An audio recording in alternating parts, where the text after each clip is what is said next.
चटपटागंज का एक सुनहरा गांव था। वहां पर रामखेलावन खुशी खुशी रहता था। चटपटा गांव के रहने वाले लोग ज्यादातर दूध और कपड़े का दुकान किया करते थे।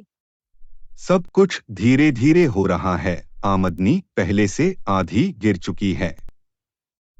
तुम हमसे चतुराई ना करो। गांव वालों को भले तुम बेवकूफ बना लो, पर मैं अच्छे से जानता हूँ तुमने खूब पैसे बटोर रखे हैं। मुझे ताज्जुब इस बात से हो रहा है। तुम इतने यकीन से कैसे कह रहे हो? रामखेलावन बेटा, तुम आ गए। दरअसल कुछ पैसे चाहिए थे। मैं खुद के पास में गांव में नेवता ले जा रहा हूँ। क्या है ना, उनके यहाँ लड़की की शादी है, कुछ तो ले जाना ही होगा। यह भी कोई कहने की बात है। यह लीजिए, कुछ पैसे, न्योता पूरा कराई है। रामखेलावन और पिताजी बहुत ही खुश हैं।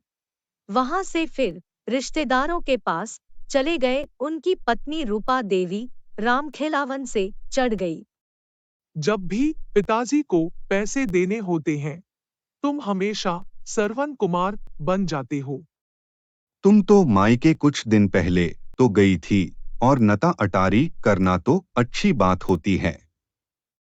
क्या फायदा इस जैसे इज्जत का, जब घर और अनाज का कोई ठिकाना ही नहीं है। रामखेलावन के पत्नी का बात सुनकर वह वहां से चला जाता है। वह अपने दोस्त के रेलवे की तरफ जाकर मिलता है। वहां रेलवे पर कलुआ और रामखेलावन दोनों कोयला चुराकर बेचा करते थे। आओ रामखेलावन आओ, यही तो मैं राह देख रहा था। कलुआ, आज मैं तुम्हारे साथ कोयला चुराने के लिए नहीं आ सकूंगा। कोयला चुराने के लिए मालगाड़ी आनी चाहिए। पिछले 2 साल से कहाँ आई है। अब रेलवे स्टेशन भी कबाड़ हो चुका है। अस्पताल तो यहाँ से कोसों दूर है। मेरा व्यापार भी अच्छे से नहीं चल रहा, और खेतों में अच्छी फसल भी नहीं हो रही है। पता नहीं कौन सा कर्म हमारे ऊपर बोझ बनकर पड़ी हुई है। लगता है रूपा भाभी तुम्हें जला हुआ चावल खिला दिया है। नहीं भाई, मुझे खुद पर ही संदेह होने लगा है। मैं यह सब क्या कर रहा हूँ? ना मेरा परिवार खुश है, ना मैं। कलुआ और रामखेलावन वहां पर बात कर ही रहे थे कि वहां का सरपंच एक अच्छी सी बाइक पर बैठकर उसके पास आ गया और उसे देखकर उनसे कहने लगा। दोनों चंगू मंगू यहाँ पर देख रहे हो, यह बिलाती गाड़ी है। इसी के खुशी में दावत है। तुम दोनों आ जाना वहाँ पर। जी सरपंच साहब, शाम होते ही वहां पर आ जाएंगे और आकर सारी तैयारी कर लेंगे। तब कलुआ अपने खुराफाती दिमाग में कुछ सोचकर रामखेलावत से कहता है। शाम होते ही देखना, कुछ ना कुछ उत्पात होने वाला है। मैं कुछ समझा नहीं, तुम ऐसा क्या करने वाले हो? चलो दावत में मिलते हैं। रामखेलावन अपने परिवार को लेकर सरपंच के दावत में चला जाता है।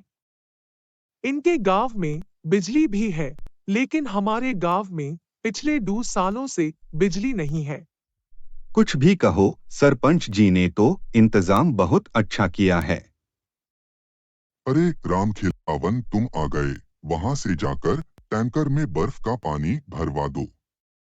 जी सरपंच साहब। सरपंच के यहाँ जाते हैं। सब अपना अपना काम करने लगते हैं। वहां पर सरपंच के जोर से चिल्लाने की आवाज आती है। हे राम, हमारी गाड़ी चली गई। मेरी गाड़ी चोरी हो गई। अरे मेरी गाड़ी चोरी हो गई। तुम कैसे सरपंच हो? तुम्हारे सामने से कोई गाड़ी चुराकर लेकर चला गया। सबके नजरों से गाड़ी चोरी हो गई है राम। सरपंच अपने विलायती बाइक को ढूंढने की बहुत कोशिश करता है, लेकिन उसे बाइक कहीं भी नहीं मिलती। रामखेलावन सारी बातें समझ जाता है और कलुआ को गांव में ढूंढने लगता है। अरे तुम यहाँ हो? कितने दिनों से तुम कहाँ पर थे? पूरे 6 महीने से गायब हो, तुम्हारा अता पता भी नहीं है। अरे चलो मेरे साथ, तुम्हें एक चीज दिखानी है। कलुआ रामखेलावन को उस रेलवे स्थानक पर चला गया और वहां जाकर सरपंच के गाड़ी को दिखाने लगा, जो रेलवे पटरी पर खड़ी थी और पूरी रेल लग रहे थे। आगे से मोटर बाइक से रेलवे के डब्बे गाड़ी में जुड़े हुए थे। उस मोटर बाइक के पूरे लोहे के थे, जैसे कि ट्रेन के हो। यह क्या है? तुम रेल के पटरी पर गाड़ी दौड़ा रहे हो, आखिर हो क्या गया है तुम्हें? कुछ बोलने से पहले तुम इस गाड़ी पर बैठे हो, मैं तुम्हें एक जगह ले चलता हूँ। ना चाहते हुए भी कलुआ के मोटरसाइकिल पर बैठ जाता है। कुछ दूर कई साल पुराने खंडहर जैसे एक रेलवे स्टेशन पर ले जाता है और वहां जाकर देखता है पूरा स्टेशन मरीजों से भरा हुआ है। मैं तुम्हें सारी सच्चाई बताता हूँ। इस रात सरपंच के घर दावत थे। उस वक्त में यह बाइक चुराकर एक अच्छी जिंदगी की शुरुआत करने के लिए भाग रहा था, लेकिन घटनाचक्र ऐसा हुआ, आज मैं इस मुकाम पर हूँ। उस वक्त हुआ क्या, यह तो बताओ। नई गाड़ी चुराकर उस जंगल के तरफ भाग गया और वहां जाकर मैंने देखा एक परिवार बहुत ज्यादा परेशान है। हे भगवान, मेरे कोई बच्चे को बचा लो, मेरे बच्चे को एक जहरीले सांप ने काट लिया है। कोई बचाओ, अरे कोई बचाओ। पापा, मेरे पूरे शरीर में बहुत दर्द हो रहा है, मुझे नींद आ रही है।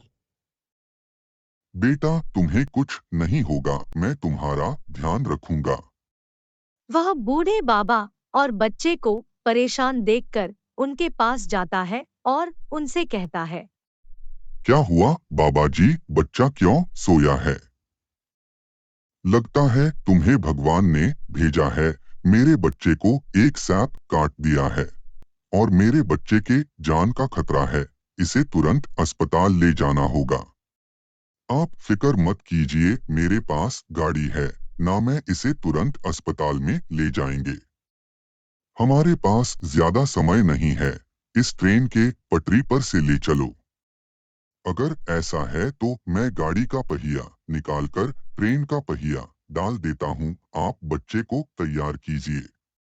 कलुआ उस रेलवे स्थानक पर जाता है।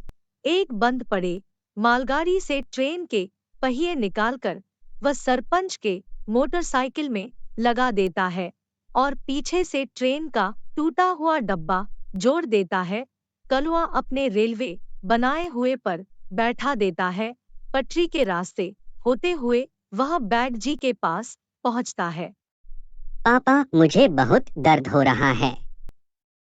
नहीं बेटा, तुम्हें कुछ नहीं होगा। कलुआ वैद्य जी के पास सही समय पर पहुंचा देता है और वैद्य जी उसका इलाज करते हैं, जिससे वह बच्चा एकदम तंदुरुस्त हो जाता है। धन्यवाद बेटा, तुम एक भगवान के बेट भेजे हुए चिराग हो। इस जंगल में कई सारे लोग हैं जो हर साल किसी न किसी बीमारी का शिकार हो जाते हैं। तुम ही हो जो इन सारी चीजों से बचा सकते हो। और फिर क्या, तब से लेकर अब तक बस यही काम कर रहा हूँ जिनका तबीयत खराब होता है। मैं इस गाड़ी से बढ़ा जी के पास ले जाता हूँ। यह चीज हमारे गांव के लिए बहुत जरूरी है। तुम पर तो मुझे बहुत गर्व हो रहा है कलुआ, तुम तो बढ़ाने की का काम कर रहे हो।